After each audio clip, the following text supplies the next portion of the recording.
everyone. Today I'm going to discuss the problem number 5 and 6. So for problem number 5, in a sari-sari store, a can of sardiniella fish has a radius of 4 cm and a height of 12 cm. What is the total surface area of the can in square centimeter? So we are looking for the total surface area of a can. So here is our formula that I given muna. So for our radius, we have 4 cm and for our height, we have 12 cm. So the formula that we are going to use is surface area is equals to 2 pi times r squared plus 2 pi r times h. So for our solution, we are now going to substitute the given into the formula. So we have 2 pi 4 centimeters squared plus 2 pi times 4 times 12. So di ko siya lalagyan ng unit, lalagyan ko siya ngayon.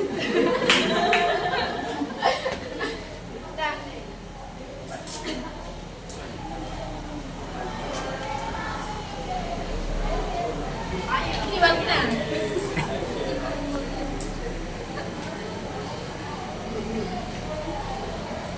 So, ayan.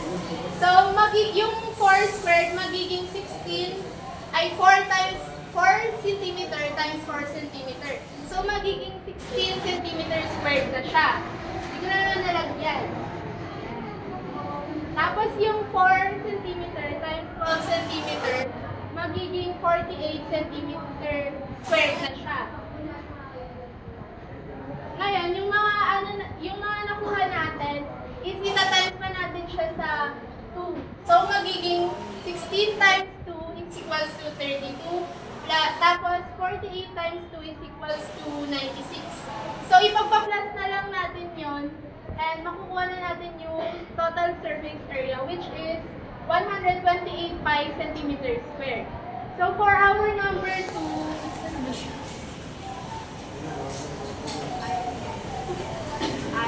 hello, good!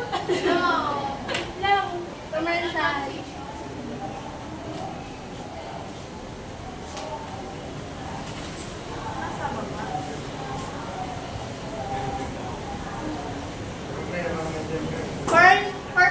Problem number 6, a family from Bulacan is making lumpia for a celebration.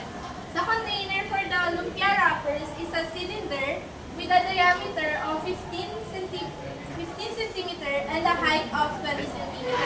What is the total surface area of the container? So ngayon, parehas lang siya sa number 1, yung shape pa rin niya is cylinder. So same lang yung formula na gagamitin natin, which is yung 2 pi r squared plus 2 pi r times h. Yung given natin is, yung diameter is 15 cm. So, ang kailangan natin is radius. So, i-divide natin yung diameter into 2 para makuha yung radius natin. So, to get the radius, we have to divide. So, 15 divided by 2 is equals to 7.5 centimeter. So, for our height naman, we have 20 cm. Now, we are going to substitute the values into the formula. So, we have 2 pi times 7.5 squared plus 2 pi 7.5 times 20. Di ko na naman nalagay yung unit. Nalalagay na naman tayo.